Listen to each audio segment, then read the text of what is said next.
Hey everybody, it's Jen from ScanNCut Jam Sessions, ScanNCut Canvas and SCAL Help on Facebook.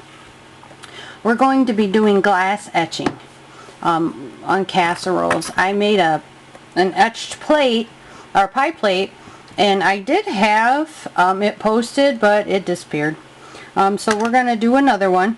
I have, this is, I can't remember, 6x6 or 8x8. This is an 8x8, but what you want to do is you want to measure the flat spots of it, so it ends up being a 6x6. Okay, so this is a 6x6 because we're going to put the etching on the underside of it. Alright, and lots of people have asked, can you use vinyl? No, because you can't cook vinyl. That'd be, oops, my computer's having a fit over here. You can't cook the vinyl, and if you were to put vinyl on the inside, vinyl really isn't food safe. So even if you put like cookies in here and you wanted to warm it, that's actually toxic. So we just stay away from vinyl when it comes to things like this. Okay, this one is 10. So this is 10 wide or 10 long, and about, we'll put it at about 6.5 wide. But to be safe, I'm just going to do 6 wide. Alright, and I like to also move on over there. I also like to measure up, because sometimes I'll throw a design on the side. So I just put my tape flat at 0 on my table and then measure up. Make sure it's at 0. Measure up is 2.5. Okay, 2.5 high and 11 long. Okay, so we have 10, 6, 2.5, 11. And if you want, you can take a marker and write that on there so you don't forget. I use just a Sharpie. So we've got 10, we've got 6, and we've got 11, and then 2.5. You can use a dry erase marker too if you don't feel comfortable, but this does come off. Okay, alright, so now you can get into, making up your files, or if you already have the files done up, we can start cutting those out. Alright, and for all of us that know, or I should say may not know how to prep your glassware before you do anything to it, you would use an alcohol pad. We don't really need to prep these, but I like to clean them. Sometimes I think it does actually help with the etch to get it a little bit clearer. And for those of you that may be worried about that not coming off, let me show you something. You just take your alcohol pad and you go over it and it comes right off. Or if you have the Mr. Clean eraser, you can do that too, that white eraser like sponge. But it does come right off. But I do actually go through and wash these before I put on my stencil and my armor etch, so that it's nice and clean. I don't have to worry about any oils, even though it's not supposed to factor in on it. I still do it just for my own peace of mind. Alright, okay, so I have SCAL open here. SureCut's a lot 4 because I have the Brother ScanNCut, so this is what I choose to use. Okay, so we're gonna go in and make another page. So this is my first file for one of my pans, and this is for the 6x6. So I'm going to create another page because I'm going to make another pan. When I'm up here working, a lot of times, so I don't overload my computer, instead of saving it as a scut file, I'll just come up here, make them, and create different pages for them. And I'll leave my system open, so that if I notice something's wrong or I want to change something in the file, I will just come over here. Oops. I just come over here and alter this file, resave it, and go from there. So I don't, you know, have to spend a lot of time trying to find it, pull it back up, and it doesn't load my system down by constantly saving different things. Okay, so I'm going to go ahead and start the second one, and I actually have 4, so I'm going to go ahead and make 4 different pages here. Now remember, because this is an etching file, we don't have layers. Okay, you cannot layer and etch, so we don't have to worry about that. Okay, so in this tutorial we're going to kill as many birds as we can with one stone. So I have a new computer. So let's go through here and unzip this. So here's 7-zip that came with my computer. Extract to Regal. Okay, so it extracted. I delete all of my zip files. Alright, so let's go up here. Alright, so it's right here. I'm going to right click on it. Oh, wait. There we go. So now, trying to do this with the camera sitting in front of me. Alright, so what I did was I came up here, I left clicked once to highlight it, then I right clicked and it'll say install. So go ahead and install it. Alright, so let's exit out of here. So now it's installed on my computer. Okay, and I want to bring it into SCAL.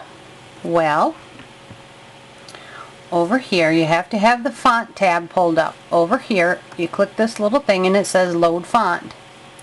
So let's come in here and come over to your font folder or wherever it's at.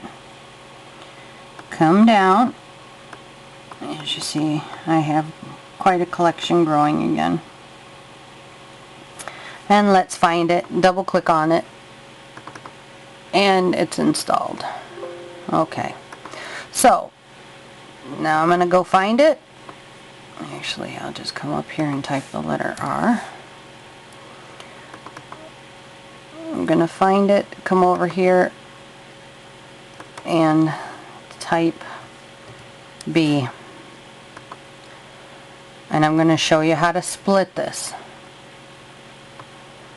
Okay, there are separate tutorials for both SCAL and Canvas that show you how to do this. But like I said, I'm going to try to kill as many birds with one stone as I can.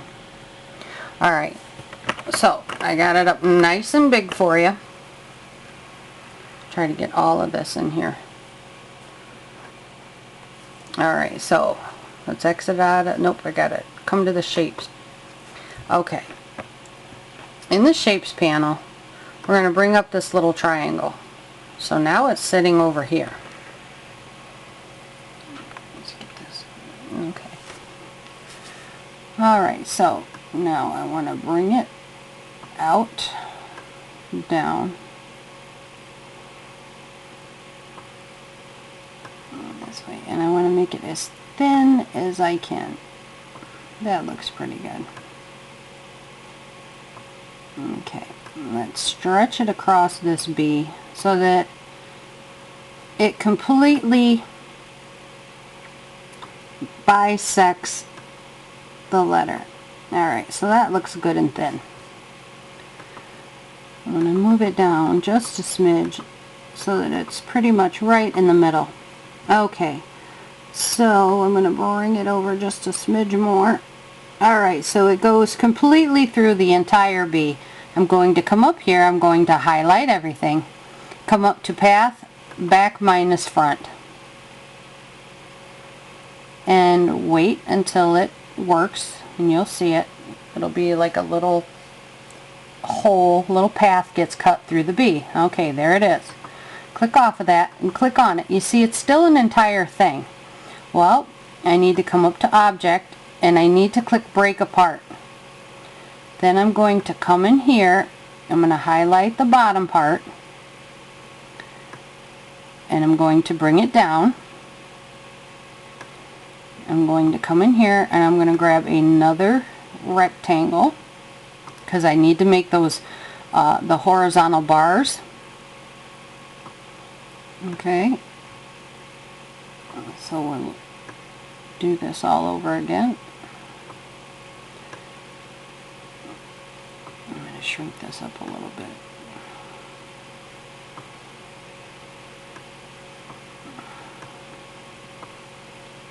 Okay, and then I'm going to come up to Object and hit Duplicate so that I know that those are the exact same size, and I don't have to worry about trying to redo one at the top that's the exact same size. Okay, so now I'm going to come in here, I'm going to go up to Path, and I'm going to hit Union, and let's see what happens.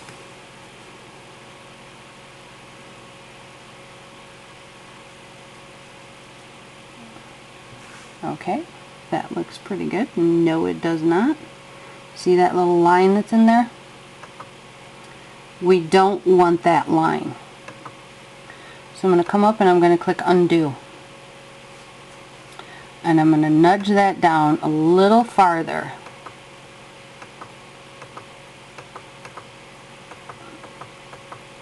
Okay.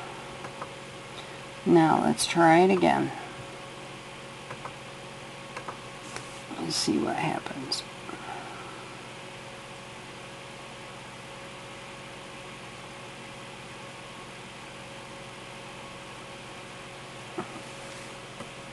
I think it's still doing it.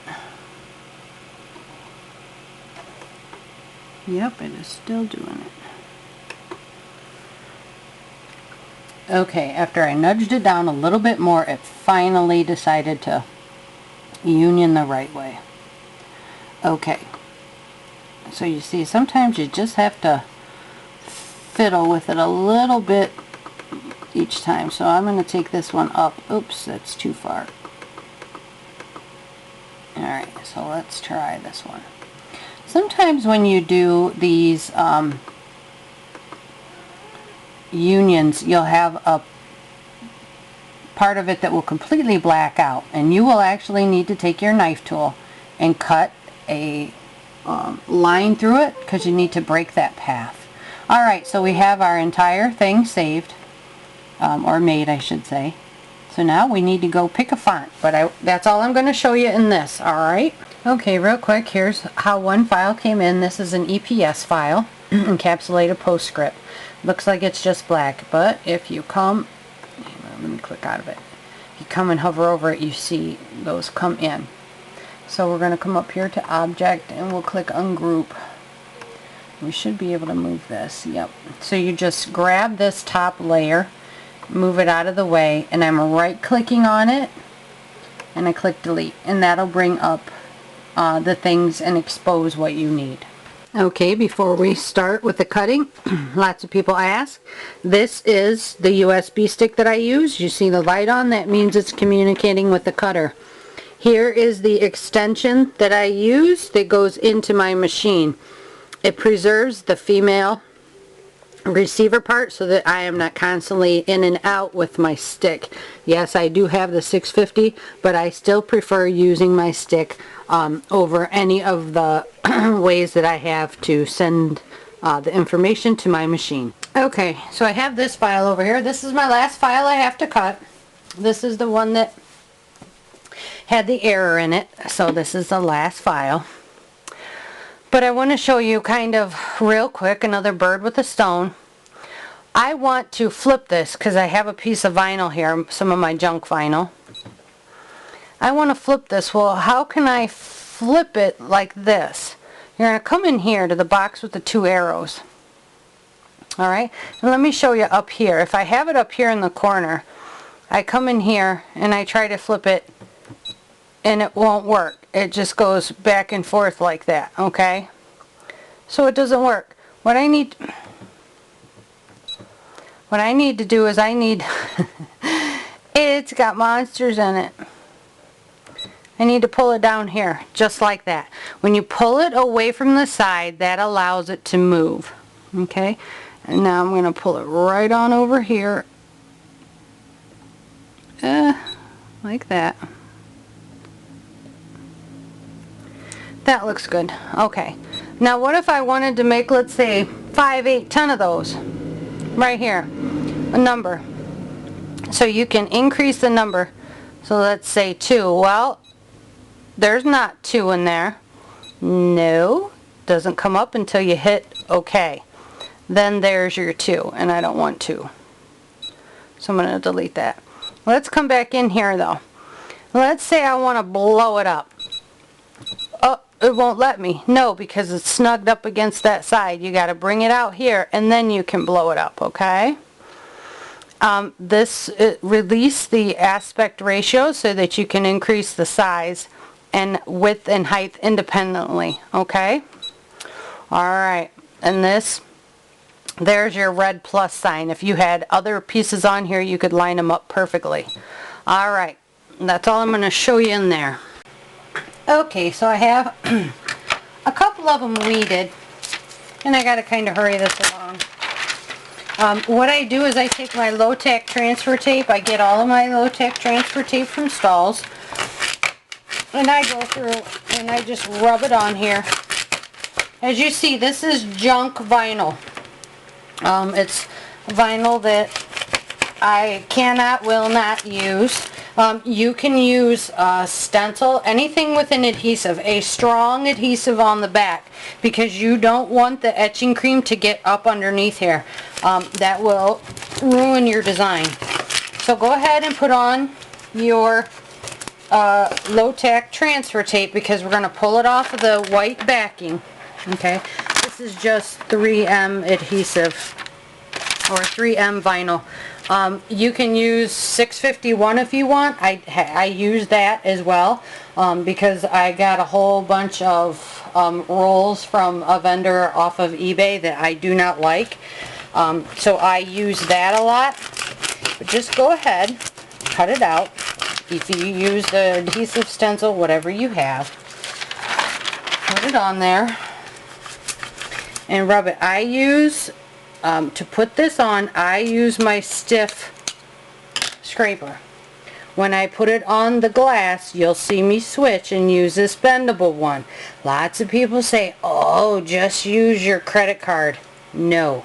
This one I can curve, and it runs along the side of the casserole dish, and it does not cut in. I mean, this is so soft and pliable, so I can really get in there. Especially like with this edge. Hopefully this is focused. I can really get in there with these edges. And I can work it right up and in there, and I don't have to worry about it ripping. But this one, nice firm squish down. I think I have another one ready. Yes, I do. I have a really intricate and ornate horseshoe. It's probably going to take me about 10 days to do. So I'm going to get some more tape and put on this one, and then we'll go down and do all 3. Here's one that I did that I actually had the tutorial up for that disappeared. If you know my sense of humor, you'll get it. Alright, so let's get to putting this on. Okay, so let's get this one done. And I take and I just pull this back. Try to pull it straight back on itself. You'll find that that'll give you the best look. Okay, so I know that by reading the words that are etched, or not etched, but bubbled up on the back here, that that's the top. And this is how I do it. I don't try to lay it blindly on. I set it this way and go about it like this, because then I can get a good shot of what it's going to look like.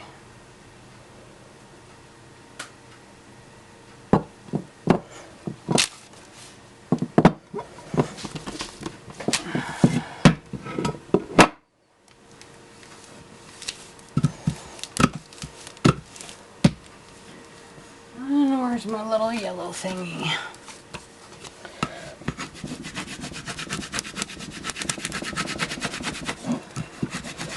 And start rubbing. This is why I like the really soft one, because I can get really aggressive.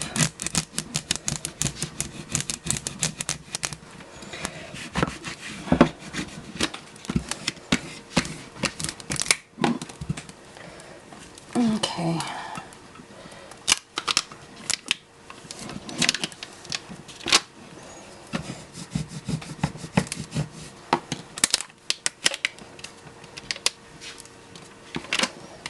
This vinyl's cruddy.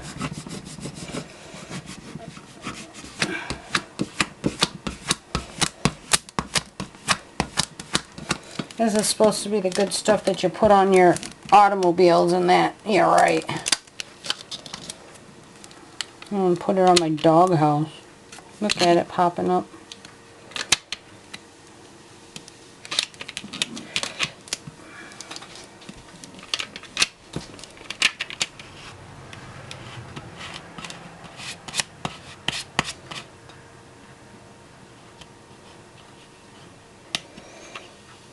And this is kind of a weird looking file because I chose to just do an outline. Being that it's a small dish, I didn't want to overpower it. But you can choose whatever you want. Make whatever you want. That's a benefit of having a scan and cut, is we can do pretty much whatever we want. We're not limited to the files. We can take any SVG, any JPEG, especially if we use especially if we use SCAL. And if you watch all my other tutorials, you will see just how to do that. But in this video, I wanted to try to capture all of the little things that maybe you all haven't got a chance to take a look at yet. And try to incorporate a couple of them into here. Okay, so that all looks bubble free. Which, granted, this vinyl does lay down nice. If you notice it, there's like no air bubbles in it. At all. This must be... Okay, alright. The only part I don't like is right here. But that's okay. This is for my aunt, and she's so blind anyhow she won't care. No, I'm kidding. Alright, so let's get out our armor etch. If you have issues, like if you make a mess a lot, or if you spill things or tend to get stuff on you, definitely use gloves. Okay? Let me see, let me back this out here. Oops, it's back down enough. Okay, I keep mine in the bag. I don't ever rinse this brush out. I just leave it just like this. And yeah, sometimes it gets little gross chunkies on it, but that's okay. Alright, and put something down over your counter if you tend to spill a lot or drip. I don't get too crazy with it. I only get crazy when I get excited. Then I fall downstairs, I fall upstairs. I fall all over the place. Okay, so you start by just dabbing this stuff on. So use gloves, use apron, use protective eyewear, use all that stuff if you're one of those crazy crafters that makes a mess because you get in there and have a good old time with it.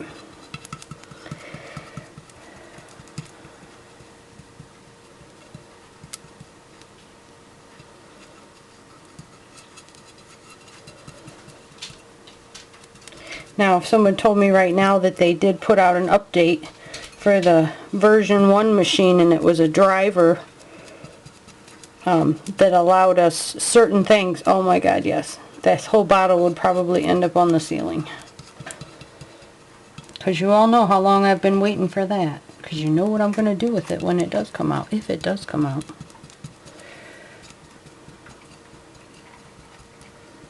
Okay, so that looks like it's fully covered. On the little directions, you need to read the directions of whatever etching cream you're using or however you're doing it.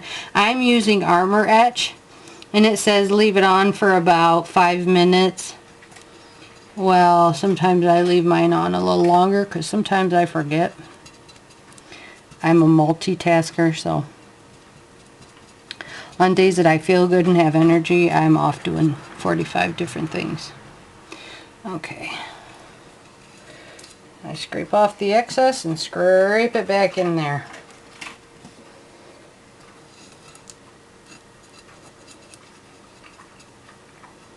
Make sure it's good and covered though. Don't be stingy.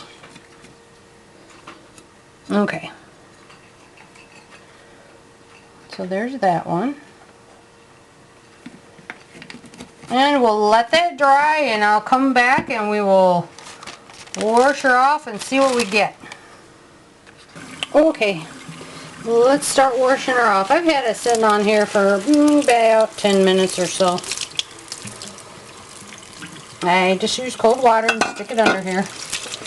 And a paper towel. And just start rubbing. Some people say don't do it in a porcelain sink because it'll etch your sink. No. If you just leave it set in there, yes, it probably can. But if you leave the water run so that it washes down, you'll be okay.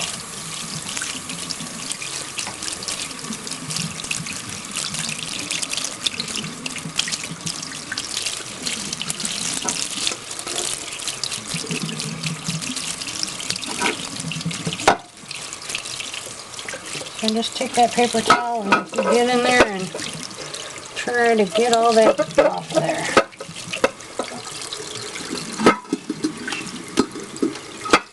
Grab your vinyl and start pulling it off.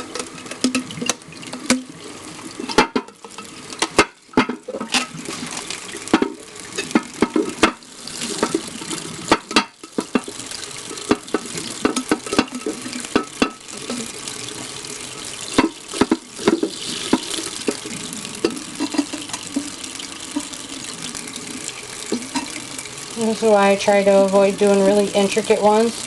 Like I know that horseshoe's just going to kill me. Oh my gosh. When I go to pull the vinyl off of that thing. Oh.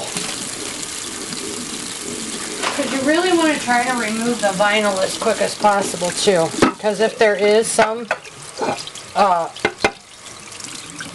etching cream and it gets underneath there, it's because you put the water on it. You need to work doubly as fast to get it off of there. Okay, let's shut this off and dry it up and see what it looks like. Let me find another towel. Okay. Out here, way out in the boondocks, our favorite color is rust. In the water, it rusts everything. Even with one of those fancy schmancy water softener things. Goodness. Okay. And some people say they think the cheaper pans etch easier. I don't know. The pan I etched yesterday was a Pyrex and it etched really easy.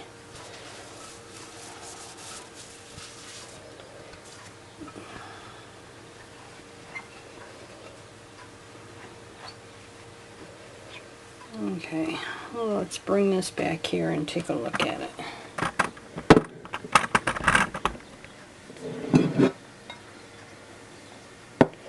Oh, that's really pretty. It's kind of hard to see. Let me see if I have something dark to put behind it. Hang on. There you go. Now you can see it. So there's the little cardinal on the branch and then my aunt's name. So it turns out really good. And it's pretty easy to do. So if you guys have any questions, you can find me over at ScanNCut Canvas and SCAL Help on Facebook. Thanks a lot, guys.